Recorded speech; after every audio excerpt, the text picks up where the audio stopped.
हरियाणा के शहर गुरुग्राम में जहां हर तरफ खुले मुकामात पर नमाज जुमा के खिलाफ भगवा तंजीमों ने महाज कायम कर रखा है, वहीं कुछ बिरादरान वतन ऐसे भी हैं जो नमाज के लिए अपनी जगह पेश कर रहे हैं।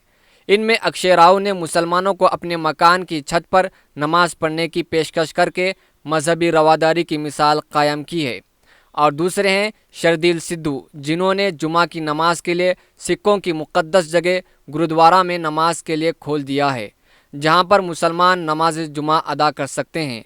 शर्दील सिद्धू का कहना है कि शहर में अमन व शांति, भाईचारा कायम रखना चाहिए।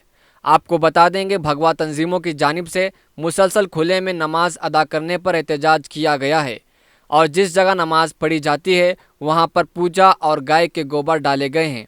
ऐसे में गुरुद्वारा कमेटी ने नमाज की इजाज़त देकर मिसाल कायम किया है।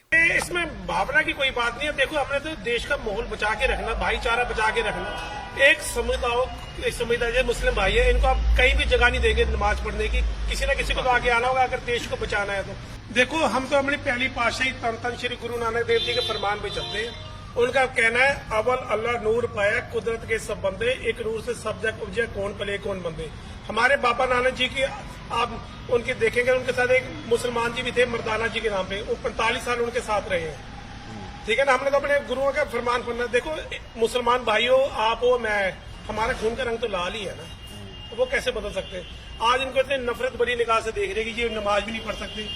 क्या इन लोगों ने कुर्बानियां नहीं दी हमारे देश के लिए? इनके बुजुर्गों ने अपने सिर कटवाए, सब कुछ करवाया, जान मार दी, सब कुछ कर दिया। उसके बाद भी ये गद्दार है जो नमाज नहीं पढ़ सकते। देखो, हमने तो अपना देश बचाना है। कब तक एक समुदाय को हम दबा के रखेंगे? इनका भी तो कोई ईमान है, इन्होंने नमाज पढ़ दी है। जितने गुरुद्वारे आपके अंदर है सब खोल देंगे कि नमाज पढ़नी है तो नहीं, गुरुद्वारे साहब तो कभी बंद ही नहीं हुए।